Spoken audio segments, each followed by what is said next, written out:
Elisa Ponzio del Dipartimento Politiche del Lavoro della CISL del Veneto. Quali sono le principali novità dopo il decreto rilancio sulla cassa integrazione?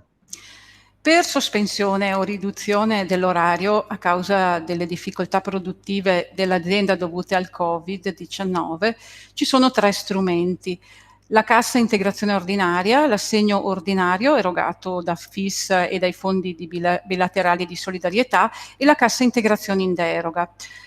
Questi ammortizzatori sono utilizzabili con causale specifica Covid-19 e sono previste deroghe rispetto alla normativa ordinaria, soprattutto per quanto riguarda la durata.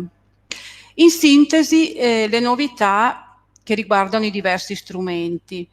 Sono state aggiunte altre 9 settimane utilizzabili fino al 31 di ottobre. Sono inclusi nei trattamenti i lavoratori alle dipendenze dei datori di lavoro alla data del 25 marzo 2020, spostando ancora la data che il decreto liquidità aveva portato al 17 marzo.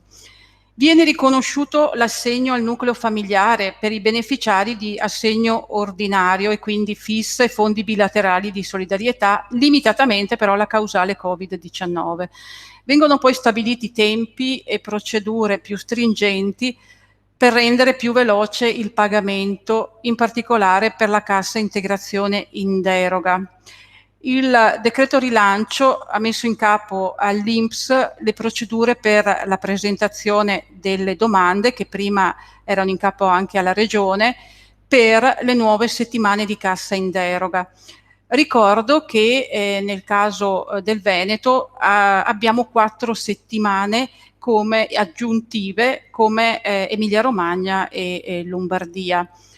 Un altro aspetto importante è stato quello che ha ripristinato l'obbligo di consultazione sindacale, che garantisce quindi la necessaria informazione e trasparenza dei lavoratori quando si aprono delle procedure. Elisa, quali sono le durate? Allora, la durata massima di cassa integrazione ordinaria e assegno ordinario è portata a 18 settimane, che sono utilizzabili fino al 31 di ottobre. La durata massima per la cassa integrazione in deroga in Veneto è di 22 settimane, di 31 per Vo e Euganeo. Le prime 14 settimane, che sono 18 per la deroga, possono essere usate entro il 31 di agosto. Solo dopo aver usato le prime 9 o 13 per la deroga si possono richiedere ulteriori 5 settimane, mentre le ulteriori 4 possono essere utilizzate dal 1 settembre al 31 ottobre. Per le aziende del settore turismo, fiere, congressi e spettacolo è possibile usufruire delle 4 settimane anche per periodi antecedenti al 1 settembre e pertanto in continuità con il primo gruppo di 14 settimane o di 18 in caso di deroga. Quali sono i tempi e le procedure per ottenere il pagamento? Allora, nel caso della cassa integrazione ordinaria, dell'assegno ordinario e per quanto riguarda la cassa integrazione in deroga, nel caso dei datori di lavoro con unità produttive presenti in più regioni che presentano istanza di cassa integrazione in deroga al Ministero del Lavoro, ecco, per queste aziende è possibile anche chiedere anticipare la cassa integrazione.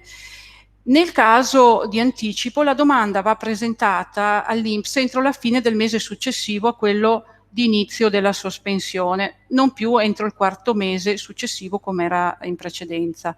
Se invece il datore di lavoro sceglie il pagamento diretto, che è obbligatorio nella cassa integrazione in deroga, tranne il caso citato, deve fare domanda entro il 15° giorno dall'inizio del periodo di sospensione. Sono state introdotte nuove modalità di pagamento diretto dell'INPS per la cassa ordinaria, l'assegno ordinario e la cassa in deroga, che entrano in vigore dopo 30 giorni dall'entrata in vigore del decreto. Quindi solo a partire dal 18 giugno le aziende, entro 15 giorni, invieranno la domanda all'INPS, che autorizza entro 15 giorni a sua volta e che eroga un anticipo del 40%. L'INPS provvede poi al pagamento del restante 60% oppure al recupero di somme eventualmente non dovute, quando riceverà tutta la documentazione con le ore di cassa effettivamente usufruite. Questa documentazione va inviata dal datore di lavoro entro 30 giorni dall'erogazione dell'anticipazione. Dall'inizio della crisi, CISL ha svolto un'importante azione di pressione sul governo affinché si recuperassero elementi di mancata tutela o di disparità. Quali sono le criticità che permangono dopo il decreto rilancio? Guarda, la cassa integrazione ordinaria e l'assegno ordinario, che riguardano la maggioranza di datori di lavoro, partono con 9 settimane, mentre la cassa in deroga in Veneto può contare su 4 settimane aggiuntive e quindi hanno a disposizione le aziende 13 settimane, le prime 13. C'è quindi una prima disparità rispetto alla durata.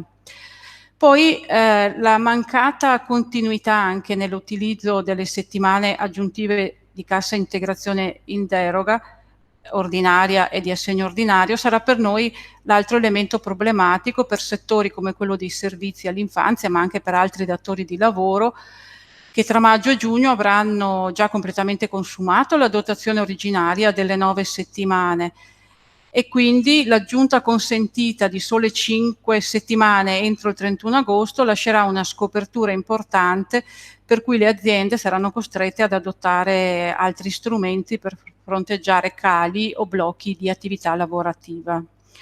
Ecco, su questi punti e su altri che si presenteranno noi continueremo a fare pressione sul governo e ora attendiamo le circolari ministeriali e quelle dell'INPS che dovrebbero fornire elementi applicativi più completi e chiari e seguiremo anche il decreto nella sua conversione per portare eventuali modifiche laddove è necessario e possibile.